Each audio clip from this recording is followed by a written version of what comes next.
Dentro de pocos minutos estaremos escuchando entonces las palabras del nuevo fiscal general de la República, Tarek William Saab, quien comparece ante el poder plenipotenciario a expresar su subordinación al poder originario convocado en esta magna asamblea reunida en el hemiciclo del Palacio Federal Legislativo. Lo Muy acompaña. buenas tardes a esta Asamblea Nacional Constituyente que solamente con observar los rostros, las miradas limpias, puras de quienes la conforman, sabemos que aquí está representado de la manera más digna el pueblo que fue invisibilizado, estigmatizado, excluido para optar no solo a cargos de elección popular, sino para protagonizar la historia de Venezuela. El solo verlos a ustedes, a todos,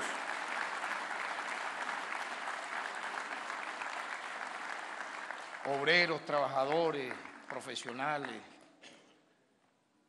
personas con alguna discapacidad que fueron más bien siempre en el pasado, aparte de atropellados, perseguidos, yo diría uno de los sectores vulnerables más dolidos en nuestro pueblo, está hoy aquí también con nosotros. Quiero saludar muy especialmente a la ciudadana constituyente Delcy Rodríguez, compañera de lucha mía de hace tiempo en materia de derechos humanos. La recuerdo conmigo luchando en tribunales en los principios de los años 90, presidenta de esta Asamblea Nacional Constituyente y demás integrantes de la directiva que nos darán un gran apoyo en esta lucha que se inicia, constituyente Luis Amoroso, constituyente Isaías Rodríguez. Saludar especialmente a la doctora Cilia Flores, constituyente, amiga de luchas también, compañera de lucha. Cilia, siendo abogada, fue una de las víctimas más visibles en los años 90, a partir del 94, de la DICIP, y me tocó ser su abogado defensor. Es bueno siempre recordar, ¿verdad?, de dónde venimos. Primera combatiente de la República. Ciudadano Alfredo Ruiz, defensor del pueblo, y demás miembros de la directiva que lo acompañan. Ciudadano Manuel Galindo Ballesteros, Contralor General de la República, y demás miembros de la directiva que lo acompañan. Directiva también del Ministerio Público, invitados especiales, representantes de los medios de comunicación social, señoras y señores, y especialmente quiero saludar a mi señora madre, a mi esposa que me acompaña,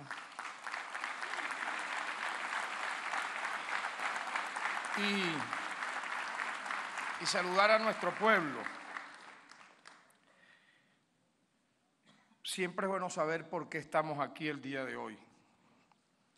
Acudimos a esta plenipotenciaria Asamblea Nacional Constituyente a ratificar nuestra subordinación como órganos del poder ciudadano al poder originario que esta Asamblea Constituyente encarna. Y es la primera señal que quiero decir de manera taxativa a la nación venezolana. Y en este acto, de manera responsable, porque fui constituyente en el año 99, y aquí nadie debe sorprenderse de lo que estamos haciendo, puesto que esto tiene esa referencia. Se ha querido hacer burla, se quiere desinformar para manipular siempre dentro y fuera del país. Pero recordemos que la constituyente del 99 ejerció estos plenos poderes. Y los poderes constituidos se subordinaron. El primero fue el propio presidente eterno Hugo Chávez, que llegó aquí y lo recordamos cuando dio su discurso presentando. Y ese ejemplo lo siguió el actual jefe de Estado, presidente Nicolás Maduro Moro, cuando también acá hizo lo propio. Por lo tanto, en este acto, como presidente del Poder Ciudadano, decimos que ponemos a la orden nuestros cargos como Fiscal General de la República, Contralor General de la República y Defensor del Pueblo, para que ustedes dispongan de ellos como máxima autoridad de la nación. La ANC representa el poder originario constituyente del pueblo, soberano de la República Bolivariana de Venezuela. Y hoy aquí venimos a jurar, servir y proteger desde los diversos órganos que conforman el poder ciudadano. Pero siempre es bueno, y me gusta a veces la pedagogía en este tipo de actos tan solemnes, pero también tan llenos de espontaneidad, recordar, como bien lo decía Delcy, ¿qué es el poder ciudadano? El poder ciudadano nace, obviamente, a raíz de la Constituyente del año 99 y según el artículo 274 tiene a su cargo prevenir, investigar y sancionar los hechos que atenten contra la ética pública y la moral administrativa. Esto es muy importante porque luego vamos a desarrollar en algún momento cómo un miembro, un ex miembro del Poder Ciudadano mancilló, deshonró, ultrajó este artículo 274 del Poder Ciudadano. Aprovecho igualmente para saludar al constituyente Diosdado Cabello, amigo.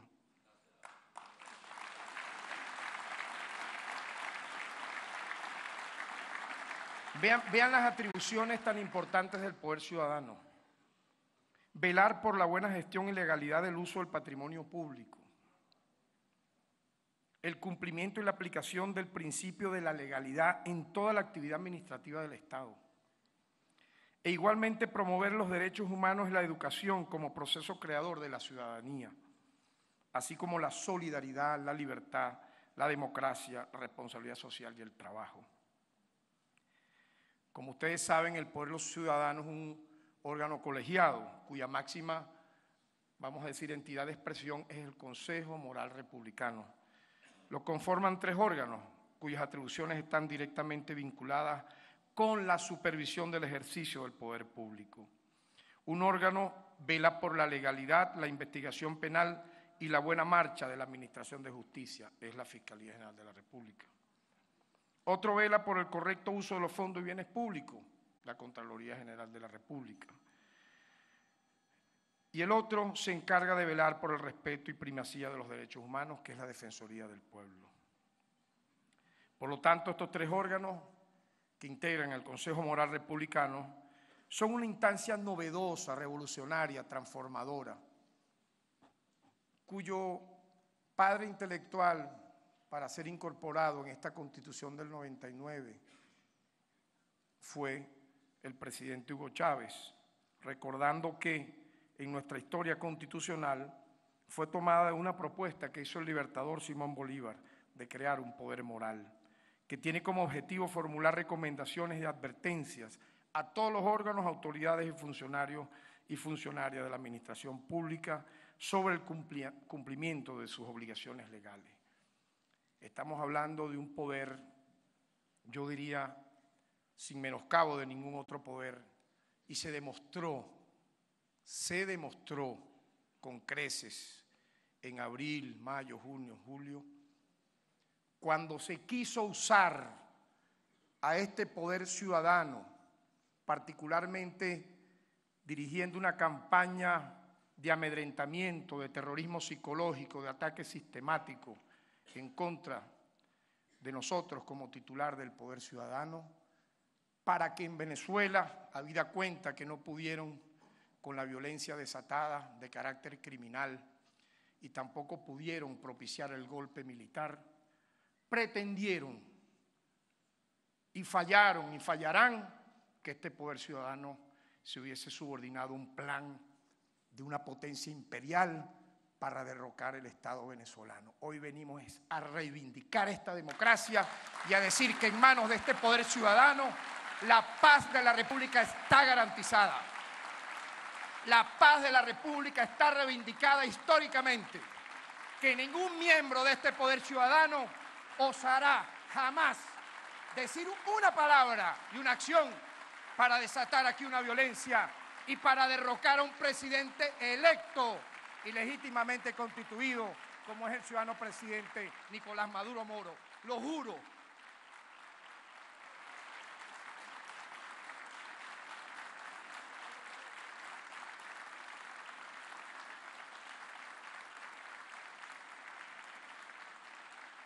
Y ese juramento tiene una acción y una prueba y un testimonio. Nosotros no tenemos vocaciones de mártires ni de víctimas, pero yo creo que basta ver la secuencia, yo diría que hasta pagada. Eso debió haber sido articulado por agencias que saben hacer de esto, asesoradas por la CIA. El ataque inclemente que en lo humano, en lo personal, en mi integridad, recibí desde el mes de abril hasta el día en que el Tribunal Supremo de Justicia, en el uso real, con convicciones de plena prueba, determinó que la ciudadana exfiscal general de la República había cometido faltas graves a la moral y a la ética y procedió a su destitución para que esta solemne Asamblea Nacional Constituyente procediera a su remoción. Puedo decir que hasta ese día ese enemigo entendió que con nosotros no iban a poder, ningún chantaje iba a poder contra nosotros, ninguna extorsión moral, ni familiar, ni personal, para que ese plan tuviera éxito. Y quiero decirlo con mucha responsabilidad, mis queridos amigos todos, compañeros de lucha. Veo a Iris Varela y me acuerdo de esa constituyente originaria del 99, al doctor Escarrá. ¿Qué luchas dimos aquí? Es más, aquí hay casi 20, ¿verdad? Constituyentes del 99, ¿cierto? Y que ahora son constituyentes del año 2017. Eso es un honor. Yo quiero darle un aplauso a estos dobles constituyentes, porque es un honor, Diosdado, ser 2 veces constituyente. Un gran honor. Pero esta percepción que quiero transmitir, yo sé que la siente el país. Tuvo que ser electa esta Asamblea Constituyente por una iniciativa valiente del presidente de la República, apoyado por un artículo blindado en la Constitución que le da la cualidad jurídica al ciudadano presidente de la República para convocar una Asamblea Constituyente. Hay 3 modelos de cómo convocarla. Una de ellas que lo haga el presidente por decreto en Consejo de Ministros. Eso está en la Constitución. Bastó que se instalara y se eligiera esa Asamblea Nacional Constituyente y se designase en una acción que asumimos de manera inmediata, ese mismo día sábado, sin dudar.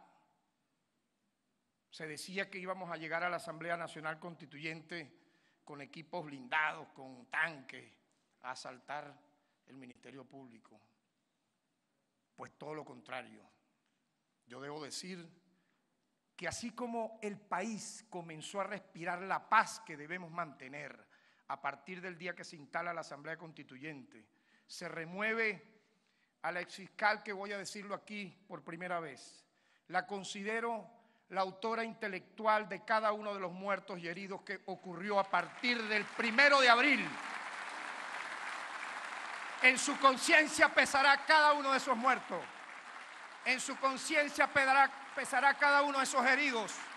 En su conciencia pesará el luto y la tragedia que bañó de sangre este país. Porque su declaración el 31 de marzo apuntó hacia una guerra civil en este país. Apuntó a que hubiese una intervención extranjera en este país.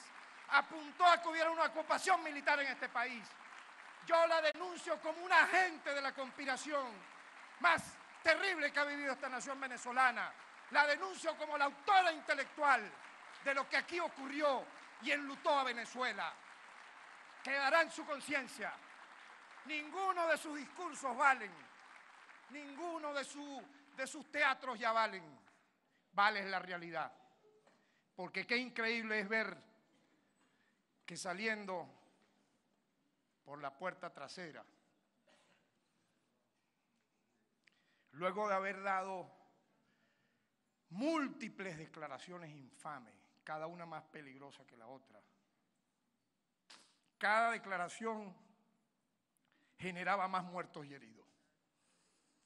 Cada declaración generaba que los organismos internacionales prestados para esta conjura buscasen aislar a Venezuela. Cada comparecencia apuntaba de manera muy hilada, muy premeditada, a que Venezuela se propiciase una conflagración interna. Y hubo organismos internacionales que estaban en esa conjura.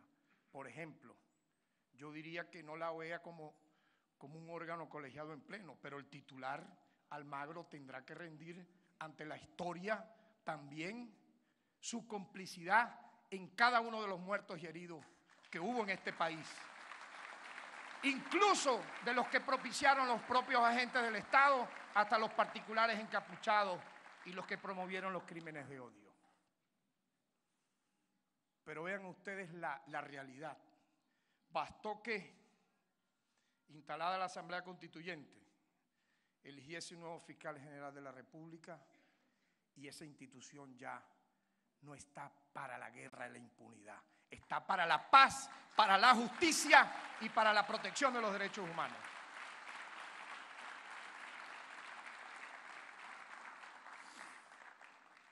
Yo pudiera jurídicamente conceptualizar esta aberrada actuación. Por ejemplo, considero que la fiscal apostó a la disolución del Estado. No me cabe la menor duda. Utilizando una frase prefabricada. Alguien por un lado habla de ruptura del hilo constitucional, pero por otro lado apostó a la disolución del Estado, asumiendo atribuciones, vean esto, que no le correspondían, como por ejemplo la de decidir la constitucionalidad de los actos del poder público. No le compete a la Fiscalía General de la República, eso le compete a la Sala Constitucional del TCJ. Se abrogó esas competencias con la mayor impunidad y con el apoyo de los medios transnacionales al servicio de esa plataforma mediática. Su actuación fue cómplice con los actos de violencia en todos los sentidos, y lo voy a decir con pruebas en un informe que vamos presentando, que ya hemos venido trabajando con el constituyente Elvis Amoroso. Es impresionante ver el grado de impunidad, de lenidad manifiesta para hacer justicia. Se los voy a decir incluso en qué, en casos de violaciones a derechos humanos. Una cosa es la palabra, pero cuando tú revisas los 10 años, tú notas vacíos enormes allí, que es un punto de honor para una Fiscalía General de la República. Pero también, por supuesto, en los actos de la violencia urbana, de gente que no actuaba como simples manifestantes espontáneos, sino como bandas preparadas para matar, para herir, para destruir. Pero algo grave también ocurrió, poniendo en tela de juicio las actuaciones del Consejo Moral Republicano y yendo a mentir de manera exprofesa al Tribunal Supremo de Justicia para justificar sus peticiones contra los magistrados del máximo tribunal que ella avaló, por los cuales ella votó, por los cuales ella en la reunión del 16 de diciembre del año 2015 no impugnó, porque de impugnarlo hubiese quedado por escrito, hubiese quedado el voto razonado, el voto salvado, incluso al pie de página del acta, pero como se supo, dijo que no la habían convocado para dicha reunión, y ustedes saben que el 6CPC tuvimos que pedir esas pruebas, cotejó el sello de recibido para la reunión del 16, que llegó a su despacho, no firmó exprofeso, ya había el plan de disolución del Estado, no firmó esa acta, pero se le olvidó que el día 21 de enero del año 2016 se hizo una reunión extraordinaria para leer esa acta, y se leyó, acta donde se reunió el Consejo Moral Republicano para preseleccionar los candidatos a magistrados y magistradas del TCJ, y la firmó. No solo firmó esa acta, sino el libro de acta. Si hubiese estado en contra de la elección de los magistrados, ahí hubiese tenido una segunda oportunidad para emitir un voto salvado, un voto razonado o a pie de página, igualmente dejar su opinión. No lo hizo. Y apareció año y medio después, captada, estoy totalmente seguro, para este plan de invasión extranjera. Para mí que lo que estaba al final de por medio era propiciar una intervención militar. Afortunadamente aquí se ha querido aplicar la receta, yo he dicho esto, dicen no, que la receta de Libia, no, yo diría que es la receta de Libia, Ucrania y Siria licuada, la licuaron y se la colocaron como modelo a Venezuela, algo peor. Pero Venezuela no está aislada, no van a lograr lo que hicieron lamentablemente con Libia. La aislaron y luego bombardearon esa nación, destruyeron esa nación y aplicaron magnicidio porque mataron al jefe de ese estado, como lo hicieron igualmente en Irak.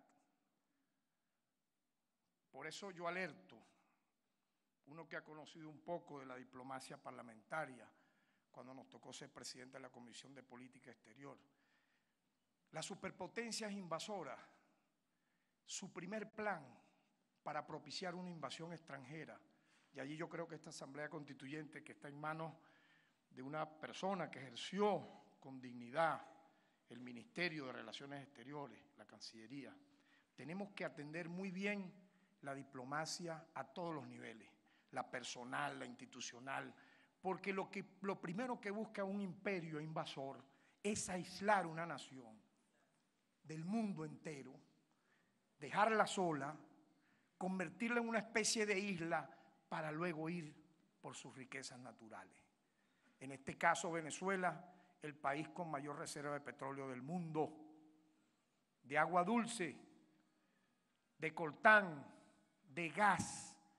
Lo que está en juego es arrebatarnos como si fuera un botín las riquezas que el comandante Chávez en su momento reivindicó a través de leyes y constitucionalizamos los constituyentes para que sean del pueblo. Esta nación venezolana no deberá permitir jamás que ocurra un hecho así. Y yo creo que esta Asamblea Constituyente Ciudadana Delcy Rodríguez debe jugar un papel estelar en la diplomacia humana, en explicar lo que somos. Quienes están aquí no son como han querido estigmatizarlo, porque pareciera que todavía se hablan de calificativos para que un sector político, en este caso gobernante, sea visto como los malvestidos, los zarrapastrosos, los patas en el suelo. Les da temor el pueblo, pero cómo les gusta cuando hay una elección, ¿verdad? Ir a buscar los votos de ese pueblo al cual se burlan, del cual se quieren humillar y ofender, como ustedes que están aquí hoy, legitimados por el pueblo que votó por ustedes con más de 8 millones de votos.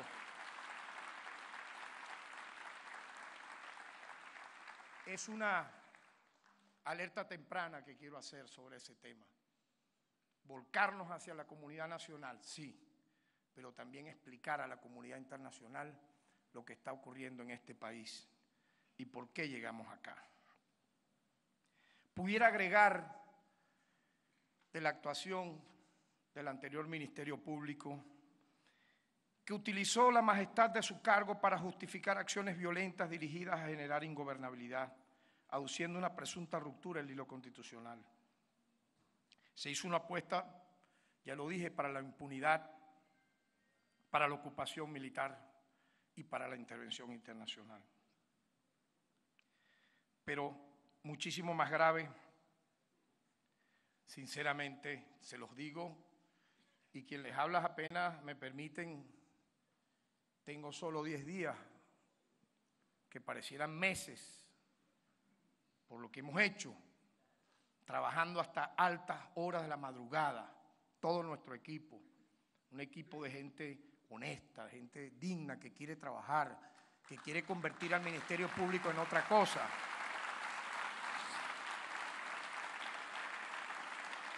Y quiero decir algo, en homenaje a los trabajadores y empleados honestos que hemos visto y conocido en este Ministerio Público.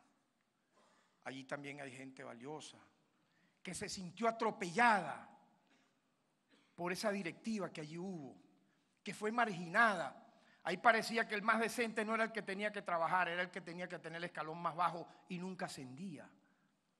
Entonces, ¿ascendían quiénes? Ya explicaré quiénes.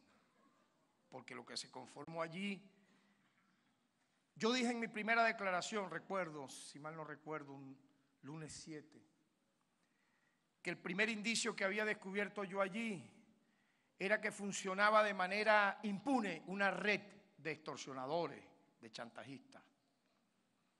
Creo que me quedé corto. Yo pienso y lo digo que esa red derivó en un cartel. En un cartel. Al peor estilo de las mafias más abyectas que pudo conocerse. ¿Por qué? Porque lo que hemos descubierto en estos días ha sido muy grave. Vean ustedes, ¿qué es la Fiscalía General de la República? Bueno, nada más y nada menos es el órgano del Estado garante de la legalidad, la justicia, ¿verdad? Incluso también comparte actuaciones en favor de los derechos humanos de la gente. Pero fue convertido entonces en una especie de laboratorio bien, pero bien hilvanado, donde hemos visto cosas insólitas.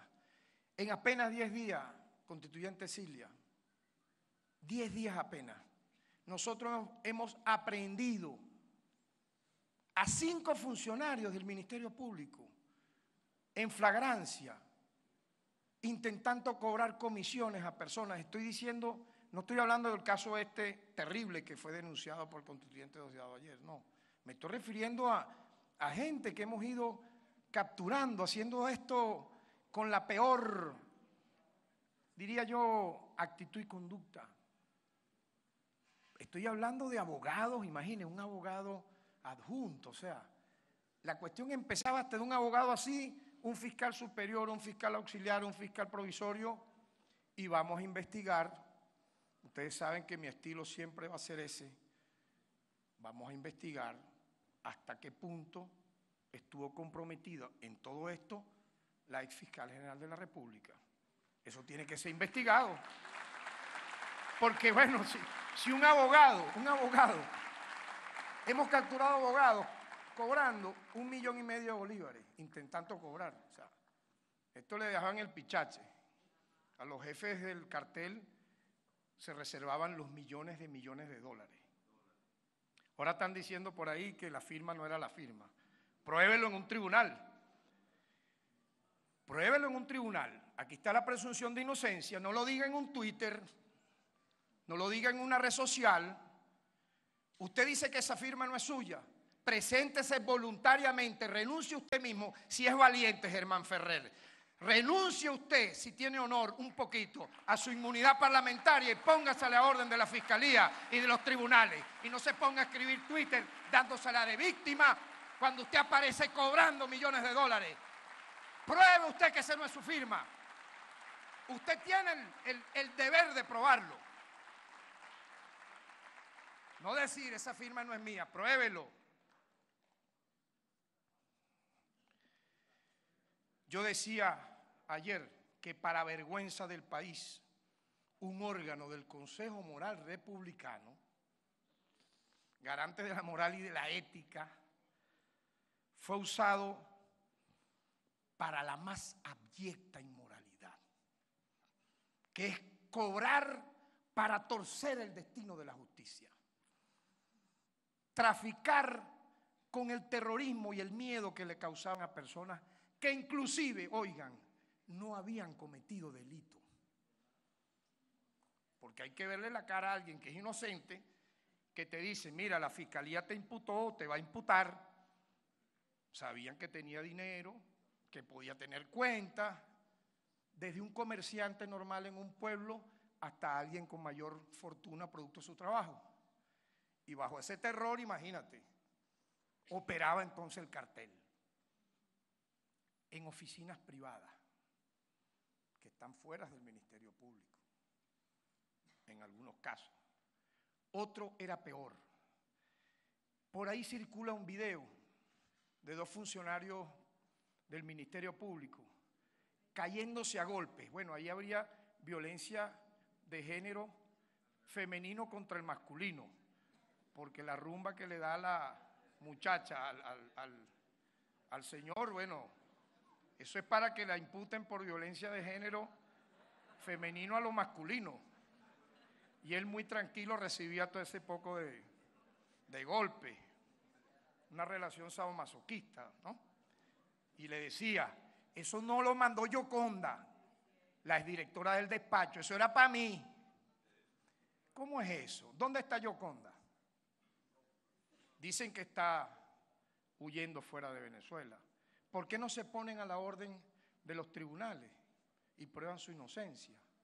Ah, pero entonces les gusta es irse por los caminos verdes. Hablaron de un Carmonazo.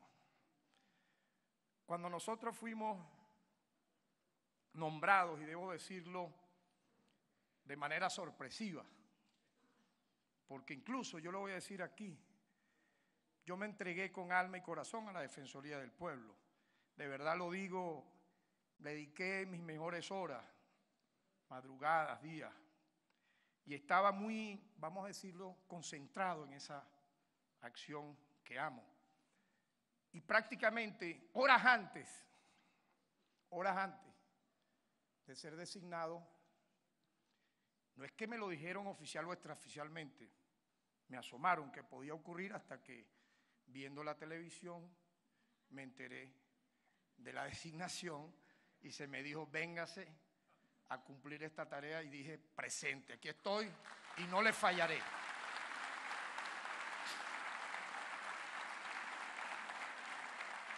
Porque independientemente que toda mi vida he sido un abogado defensor, yo me hago esta pregunta: ¿y acaso acusar, imputar a quien delinque, a quien comete atrocidades en contra del pueblo, sean agentes del Estado o particulares, no es defender los derechos humanos? Pues es defender los derechos humanos.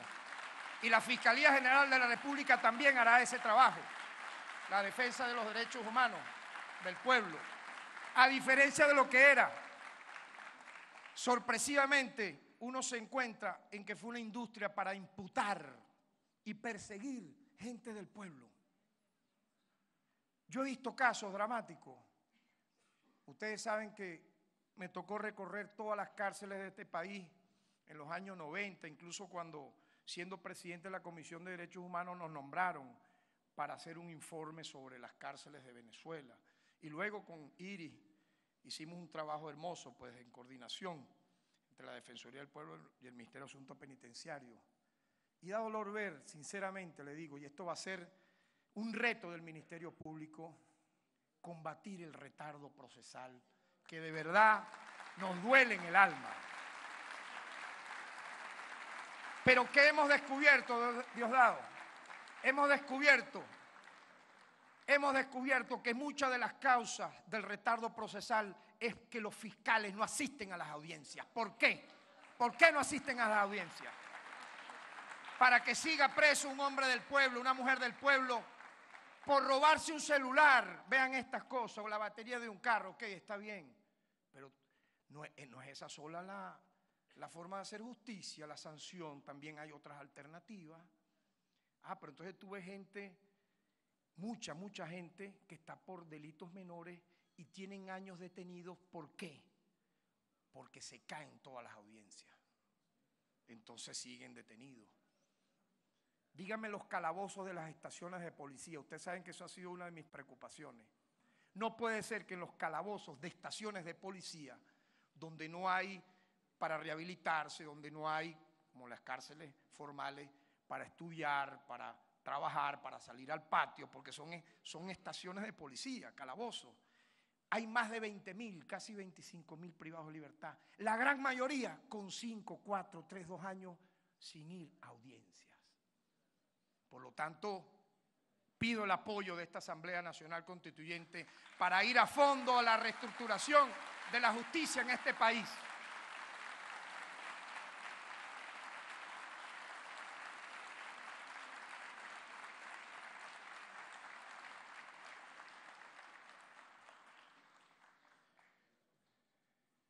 Pero hay algo que debo decir. Una de las primeras llamadas orientadoras que recibí fue del jefe de Estado, presidente Nicolás Maduro, en función de esta responsabilidad que se me ha asignado.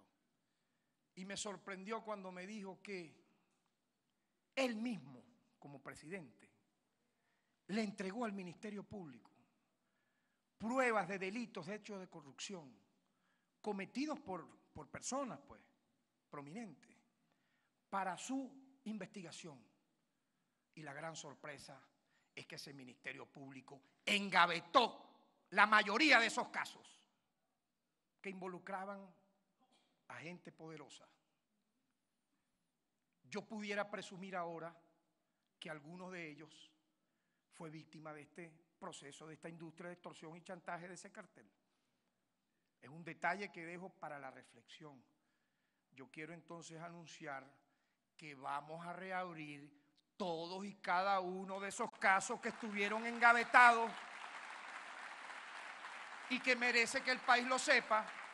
No es ahora que vas a decir, yo tengo no sé cuántos miles de expedientes de corrupción y lo voy a publicar en internet. Pero ¿por qué cuando estabas en el cargo no lo hiciste?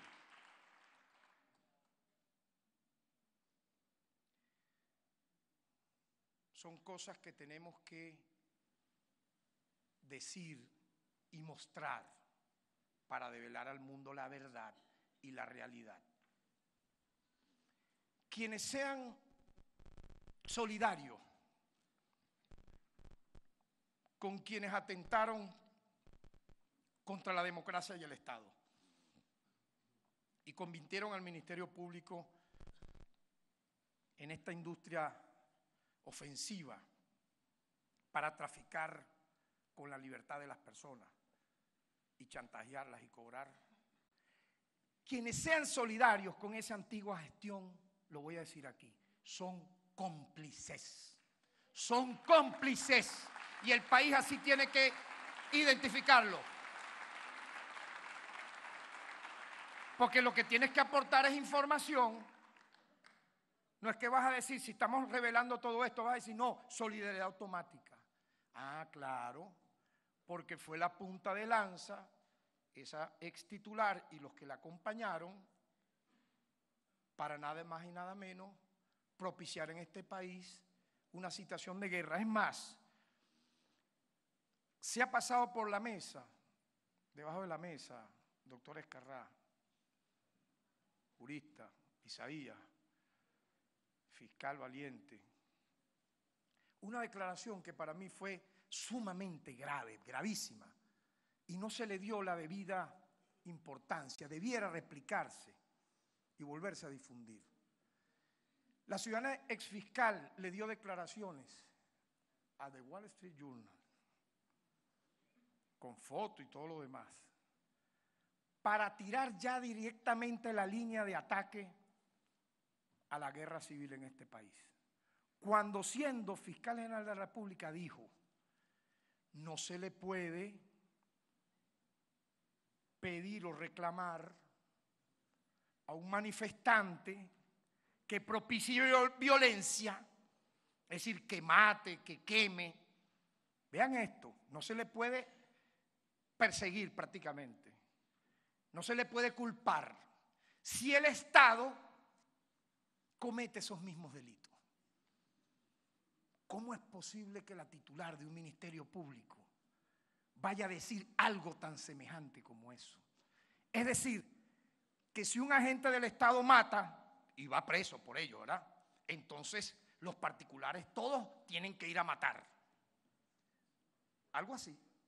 Si el Estado comete una falla que tenga que ver con la violencia, entonces usted va a excusar que los ciudadanos lo hagan. Esa declaración, se lo digo, es una apología a la guerra. Esa es apología a la violencia, y lo dijo en un medio extranjero y no se excusó de ello. ¿Qué significaba eso? Una línea de acción. Sigan en la calle, sigan quemando, sigan cerrando urbanizaciones, sigan disparando, sigan hiriendo a la gente, porque a más muertos, era la cuenta, ¿no? A más muertos, más muertos, más muertos, la justificación para una intervención contra nuestro país. Y no es casualidad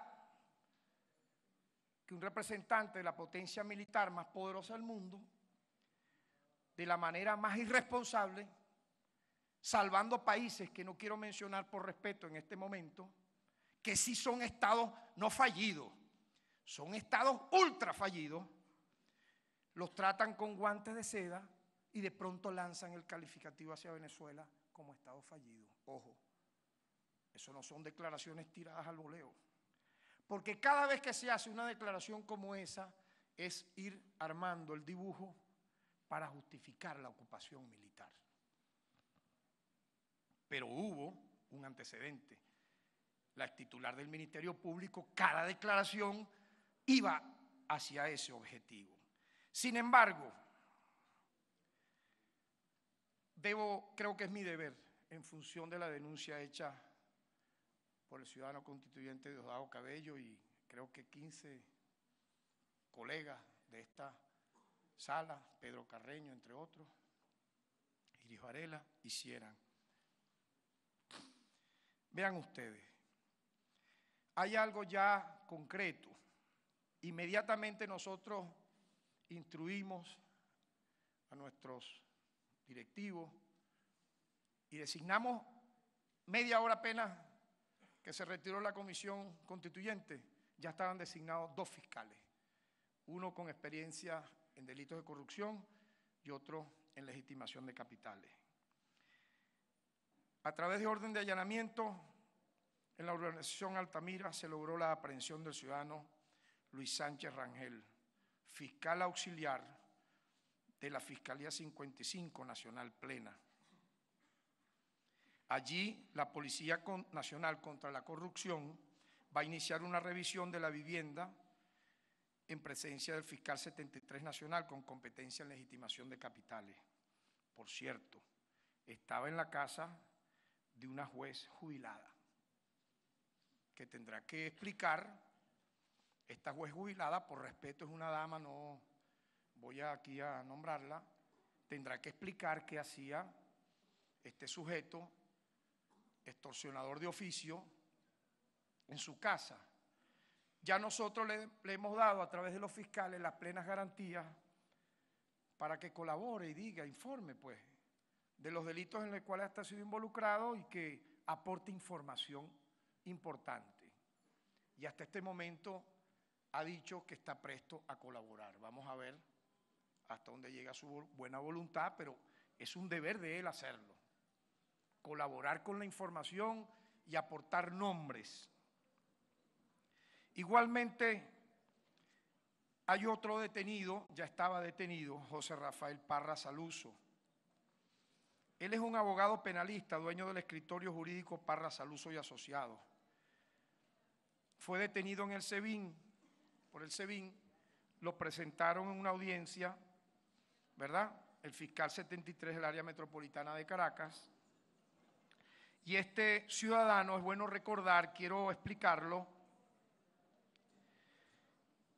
está involucrado por haber aperturado cuentas en millones de dólares y quiero decir cómo actuaba, qué era él, qué hacía. Él actuaba como enlace con tribunales, con el propio Ministerio Público y con las empresas que eran víctimas de extorsión. Por lo tanto, nosotros estamos proponiendo que a los delitos por los cuales se le estaba juzgando ahora se le agregue esto,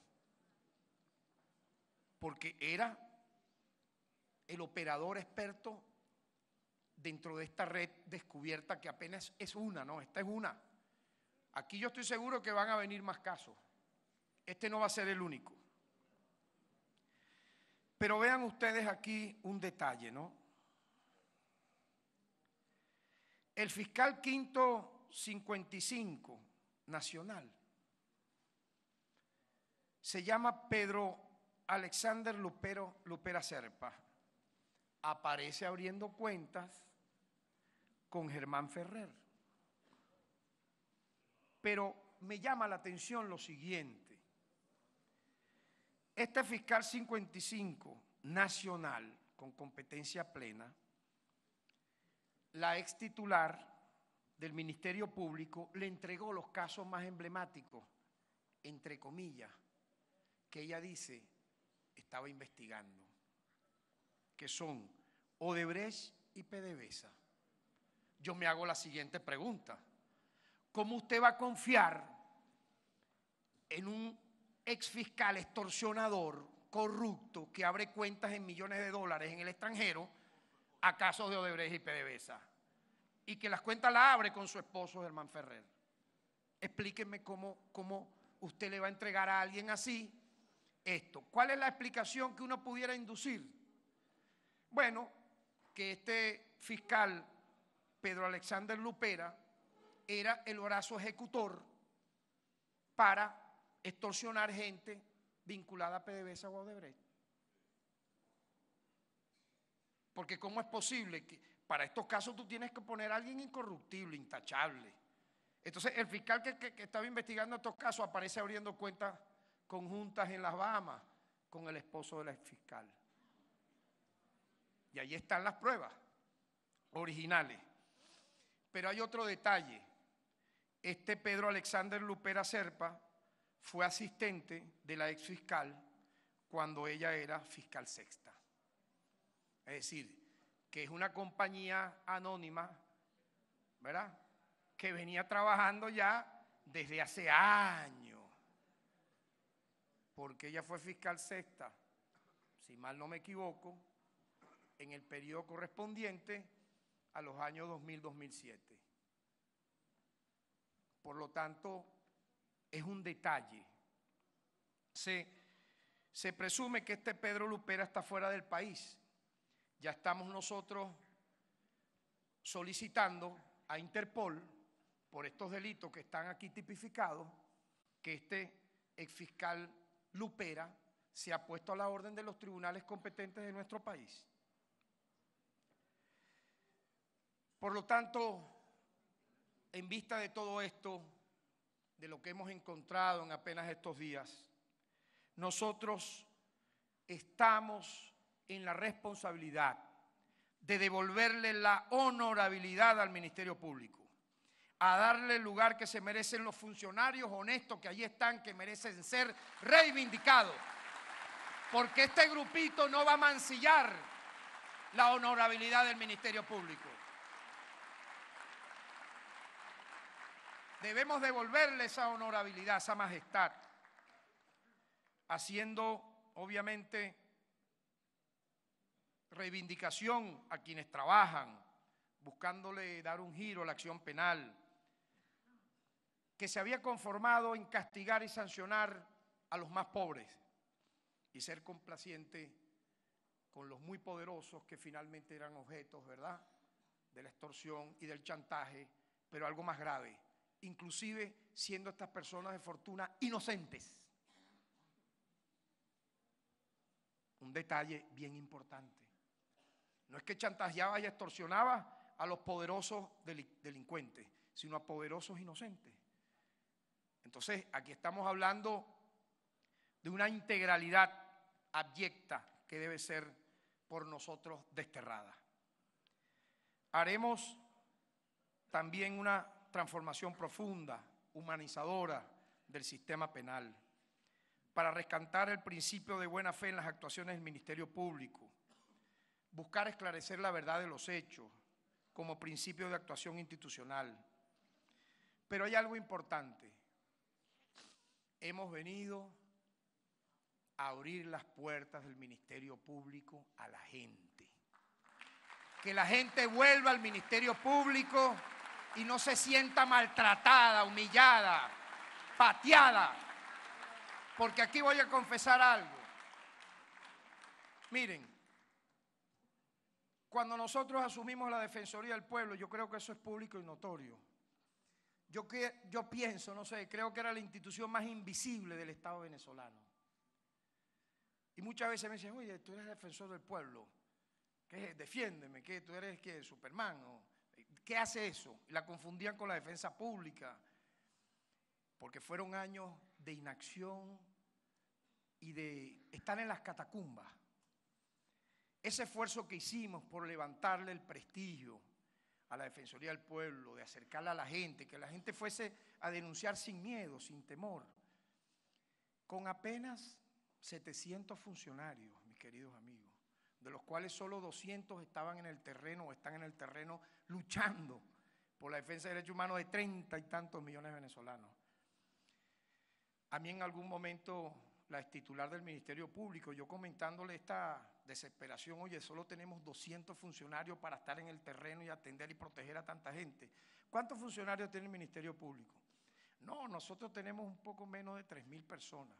Le dije, bueno, son 4 veces más que la Defensoría. Mentira podrida. 13.000 funcionarios. Habrá que ver. Yo digo, el que merezca estar trabajando, que está, ahí no hay problema, ahí no se ha desatado lo que ellos dijeron, que si una masacre laboral, que si íbamos a entrar con rapel por una terraza, todo lo contrario, ahí lo que reina es la alegría, compadre, la paz, la tranquilidad, ese respira otro aire en ese Ministerio Público. Antes la gente estaba asustada, amedrentada, aterrorizada. Los directores y autoridades del Ministerio Público eran intocables. Se me ha dicho, funcionario, oye, primera vez que vemos un fiscal caminando en un pasillo, metiéndose en un comedor. Aquí ni venían los directores. ¿Y por qué? No, porque no se les podía acercar, sino con audiencias de no sé qué más. Pero nosotros creemos que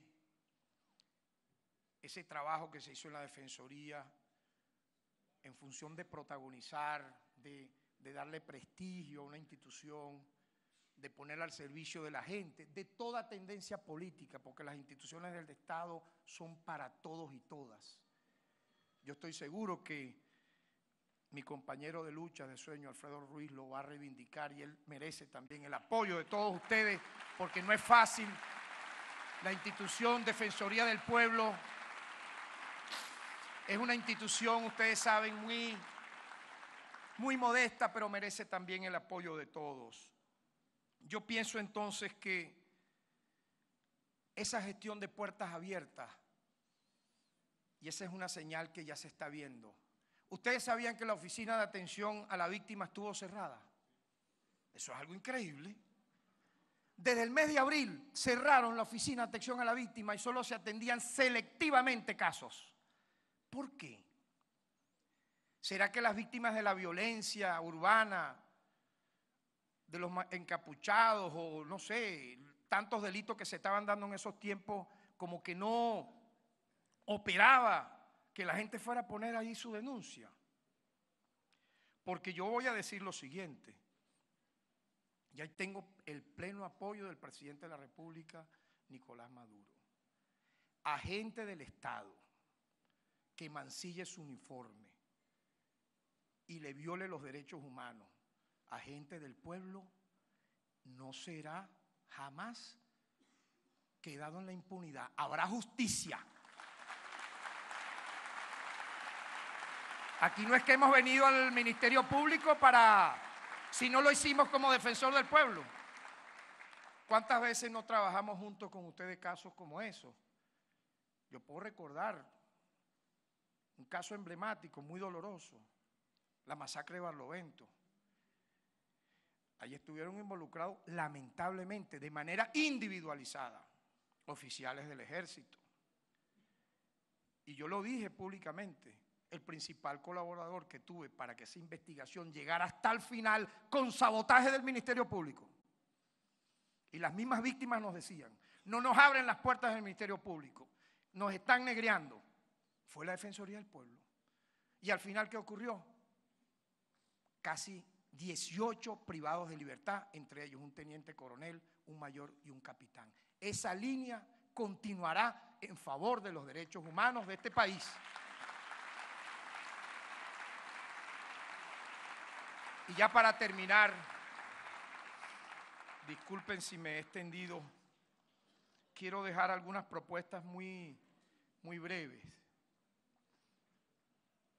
La Asamblea Nacional Constituyente tiene dos mandatos fundamentales, doctora Delcy Rodríguez. El primero, transformar el Estado y redactar una nueva Constitución. Pero yo creo que hay un segundo que es clave en este momento. Establecer mecanismos de diálogo para garantizar la paz, el respeto, la tolerancia y la unión nacional. Ahí tendrán el apoyo pleno del poder ciudadano, porque eso es lo que reclama este país. Este clima de paz que estamos viviendo no debe ser una tregua, no debe verse como un momento idílico, tiene que ser permanente. Comprometámonos todos a eso, a que este clima de paz que está respirando Venezuela sea permanente.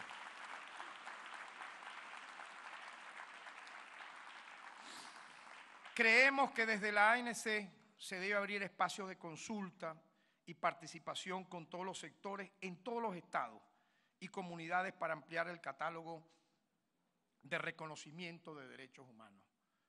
Todos los estados sin excepción, empezando por la letra A, estado Anzoátegui. ¿Dónde están mis paisanos Anzoátegui? Oye, unos cuantos, ¿no? Ya Herrera no está ahí. Mira, allá está la tropa. En todos los estados debe abrirse espacio de consulta y participación con las comunidades de Anzoátegui también, bueno, de toda Venezuela, ¿vale? De toda Venezuela. Un aplauso para los constituyentes de toda Venezuela. Monaga, Oriente, Occidente, el centro.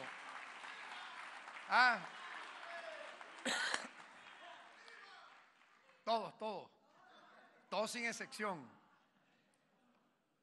Yo pienso que eso va a ser muy importante. Ojalá se pudieran abrir ustedes como constituyentes en esos estados, oficinas de atención a la gente, a escuchar, conversar con los empresarios, con los campesinos y traer propuestas acá, a esta Asamblea Constituyente, en función de restablecer esa cosa tan hermosa que tenemos los venezolanos, que es el acercamiento, la unidad, la amistad permanente.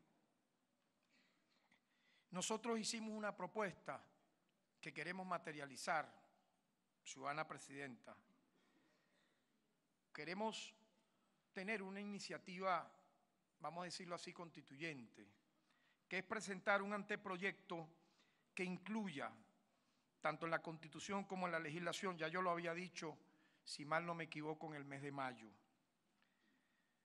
la tipificación como delito equivalente a la tortura, tratos crueles, inhumanos y degradantes de los crímenes de odio.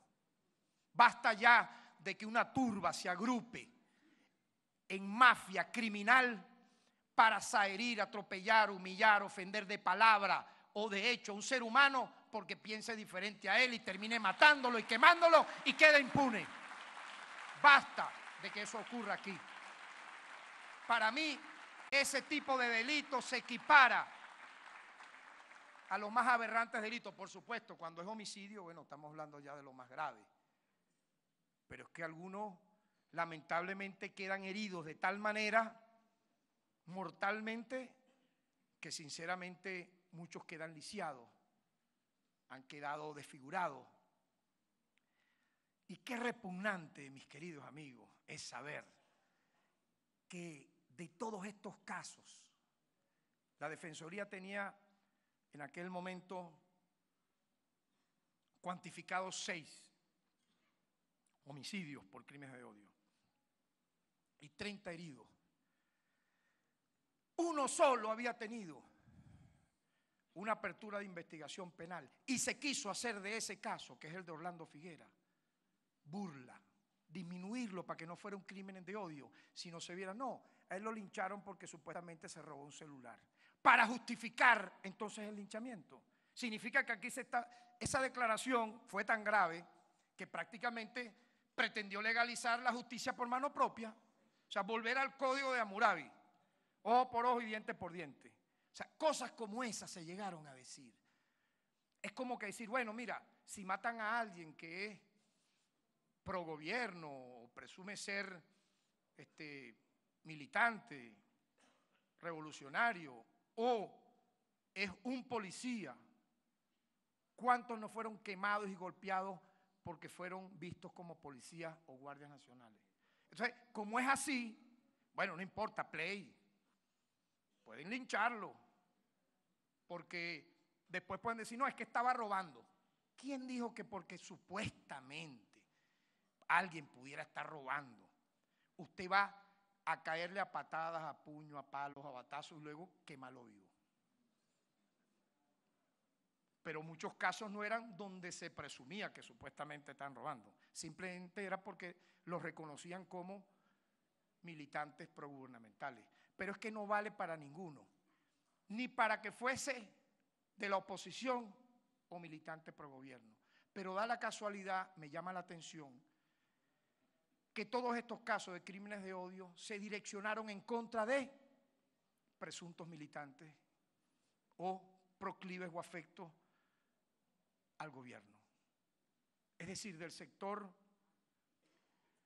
que representa al gobierno, hasta ahora no tengo clasificado ningún caso que alguien fue quemado vivo, apuñaleado o apaleado por ser del sector que adversa al Estado. Si alguien tiene alguna prueba, bueno, que la entregue, pero hasta ahora lo que hemos visto es esto, y eso debe llamarnos la reflexión. Yo creo que ha sido la campaña de terrorismo psicológico. Si estudiamos la psicología clínica, la disociación elaborada desde el año 99 hasta la fecha ha llevado a que un sector de la sociedad venezolana haya cambiado, haya mutado, para simplemente ver a alguien que venga con una camisa roja o supuestamente se parezca, como ocurrió con el caso de un presunto homólogo del doctor Escarrá y de Héctor Rodríguez. Casi fueron asesinados esas dos personas en un centro comercial. ¿Cómo puede ser eso posible? Ah, Escarrá, o sea, tú no puedes salir a caminar en una calle porque entonces, ahí va Escarrá, ahí va fulano. ¿Qué es eso? En pleno siglo XXI. Eso puede existir en este país. Y hay gente que lo justifica, porque yo he visto en las redes cuando dicen, antes de linchar a alguien, averigüen primero si es del gobierno. No lo hagan así. O sea, es algo increíble, porque confunden, y a quien atacaron, dicen algunos cuando confundieron a la esposa de Winston. Averigüen, ella no era ella. Ella era, creo que, una militante de un partido opositor. Ah, o sea que si hubiese sido la esposa de Winston, sí merecía matarla. Eso se ha dicho, y lo han dicho periodistas que quieren a todos lincharnos moralmente aquí. Eso es un llamado también a los medios de comunicación. Tienen que ser los primeros, por obligación, ojalá pudiera ser así, Ciudadana Del, sin esa ley, que los medios de comunicación se vean obligados a hacer campaña de humanización contra los crímenes de odio, que den espacios gratuitos en la prensa, en la radio y en la televisión. Si no lo quieren hacer de manera voluntaria, bueno, la constituyente puede hacer un acto constituyente que los obligue. Claro, porque no puede ser nada más que salgan las comerciales de pasta dental, de cigarrillos, de lo que sea. Ah, y esto no. Esto es una contribución a la paz del país. Es una propuesta que hago de manera formal y eso puede hacerse a través de un acto constituyente. Creemos igualmente que ya es tiempo que se realice de manera profunda una reforma del Código Penal. Lo proponemos formalmente, constituyente. Es el tiempo de que se realice una reforma profunda del Código Penal. Se trata de una deuda histórica que no hemos saldado, quienes hemos ejercido la abogacía. Yo la ejercí, me cansé de patear tribunales en toda Venezuela, fiscalía, y siempre eso se criticaba. Es el momento de saldar esa deuda. ¿Por qué? Y quiero conceptualizar por qué. Debemos replantearnos la forma en que se administre justicia. La justicia debe dejar de ser clasista, porque cuando es clasista es excluyente. Se convierte en racista.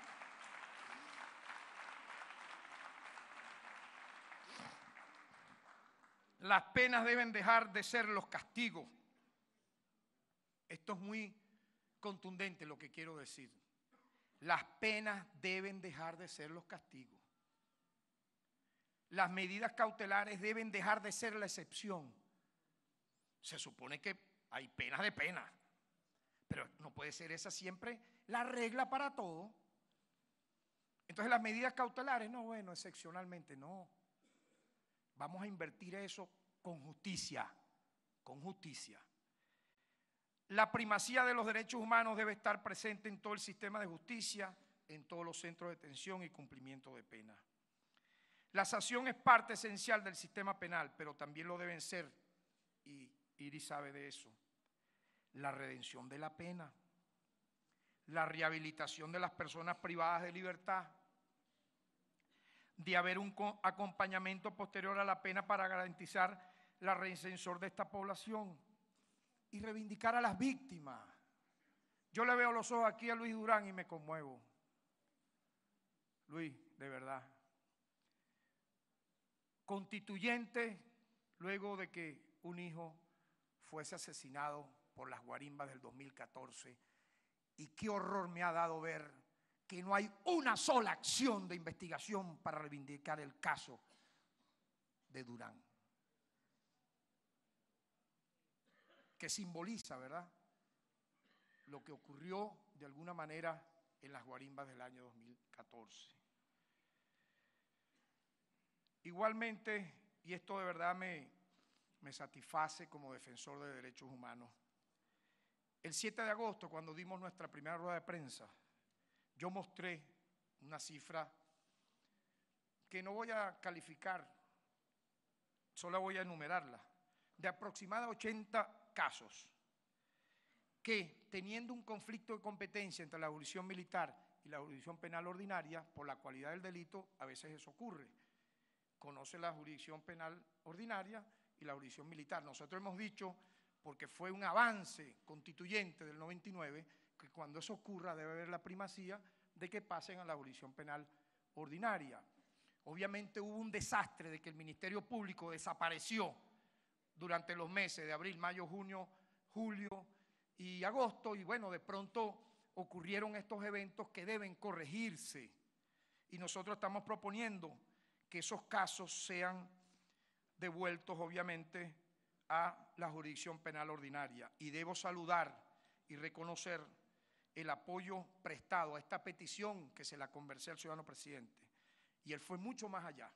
Él envió una comunicación a esta Asamblea Nacional Constituyente formalizando eso, y yo creo que merece el reconocimiento de todos. Que no se vea como que fue una acción aislada. Bueno, no, eso se le ocurrió al nuevo fiscal general. No. Yo creo que nos acompaña el Estado. De hecho, debo decir que hablé con el general Timaure, quien lleva la jurisdicción militar. Me he reunido con él el día de ayer y estamos trabajando de manera conjunta para levantar un informe sobre estos temas, y yo creo que eso le da una señal de transparencia, de fortaleza democrática al Estado social de justicia y de derecho.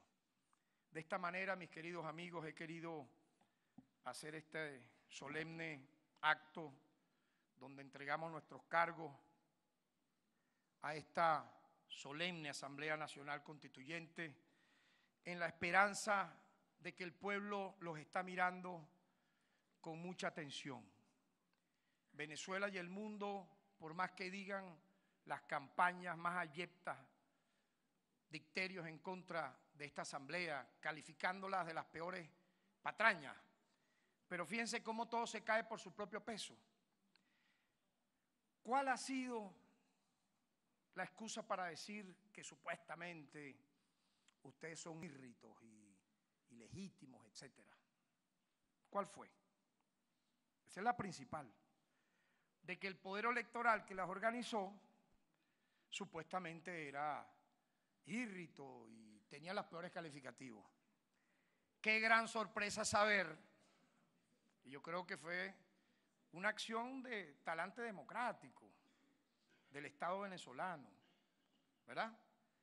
Que inmediatamente en que estaba organizándose las elecciones de la Asamblea Nacional Constituyente, el Poder Electoral fijó la fecha, yo me acuerdo que eso fue en junio, de que venían las inscripciones de candidatos a gobernadores y a gobernadoras. Entonces decían, no nos vamos a inscribir ninguno o ninguna. Ese CNE es chimbo, eso está organizando unas elecciones fraudulentas y la campaña fue mundial. Pero qué sorpresa, insólita, que apenas se abrió la apertura de las preinscripciones, la lluvia de candidatos del sector que adversaba al Estado y a la oposición fue más grande los candidatos que los propios candidatos del partido de gobierno. Entonces se cae la hipótesis. Ahí se cae. Pero entonces, ¿cómo? Si era chimba para elegir la Asamblea Nacional Constituyente, ahora no va a ser para elegir los gobernadores y gobernadoras. Explíquenme eso. Es más, aquí vino un rector nombrado por el sector opositor, puso su cargo a la orden y fue ratificado. Él merece un aplauso, porque han querido calificarlo de las peores calañas, porque basta que alguien del sector que adversa al Estado muestre cierta tolerancia para que los execren. Ha ocurrido con gente que dialogó con el gobierno, o sea, es algo increíble. Agentes que quieren colaborar para la paz y para tranquilidad del país, cuando comienzan a hacer un paso adelante, ¿qué ocurre? ¿No se han dado cuenta?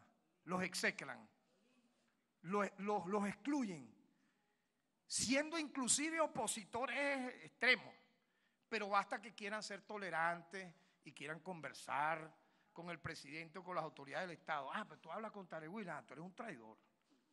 Es verdad que te reuniste con Diosdado, mira, ya tú estás execrado. Hablaste con el presidente, imposible, ya estás crucificado. ¿Cómo puede ser eso posible? Entonces, si vamos a hablar de paz y de armonía, y los que intentan acercarse al Estado para trabajar finalmente son linchados, yo creo que eso no debe seguir ocurriendo más. Pero obviamente estamos a las puertas de unas elecciones de gobernadores y de gobernadores. Eso yo creo que le ha dado también al país, y yo felicito esa actuación incluso de adelantar las elecciones. Nosotros en algún momento lo habíamos dicho en el mes de enero de este año, cuando se decía que aquí no iba a haber elecciones sino hasta el 2040. Nosotros decíamos, el año 2017 va a ser un año electoral porque habrá elecciones de gobernadores, pero la sorpresa fue doble, fue elecciones de asamblea constituyente y de gobernadores. Entonces, ¿cuál es esta dictadura? Una dictadura que hace 2 elecciones en menos de 3 meses. ¿Qué dictadura es esa? Una democracia con errores, muy bien, pero ¿cuál no la tiene? Con errores, con fallas que hay que saldar. Pero la tipificación de dictadura y tiranía está muy clara en los diccionarios. Y aquí lo que yo creo a veces hay, muchas veces, es un exceso de libertades que lleva a que la gente haga crímenes de odio y crea que eso es algo normal. Miren lo que estoy diciendo, ¿no? Aquí hay tal exceso muchas veces de libertades que una persona cree que tiene la autoridad de matar a otra porque piensa diferente y que no le va a pasar nada. Les voy a decir algo. va a ser un punto de honor para el Ministerio Público detectar quiénes fueron los responsables de cada uno de los crímenes de odio que ocurrió en este país. Buscaremos las cámaras, los videos, la fotografía, haremos los retratos hablados de cada uno de ellos para que paguen por haber matado, por haber herido a gente humilde, por haber herido y enlutado y dejado huérfanos a niños y a niñas y a inocentes. Eso tiene que ser bandera de este Ministerio Público, porque eso tiene que ver con los derechos humanos. Nos comprometemos a ello, mis queridos amigos, y de esa manera, con esta Constitución, ponemos nuestros cargos a la orden y los ponemos al servicio de la patria. Que así sea, lo juro. Muchas gracias. Tarek William Saab, quien acudió a este poder plenipotenciario reunido en esta Asamblea Nacional Constituyente para poner su cargo a la orden y subordinarse ante el poder originario. También ponía el cargo del doctor Alfredo Ruiz, defensor del pueblo, y del doctor Manuel Galindo Ballesteros, Contralor General de la República, también a la orden de este poder plenipotenciario.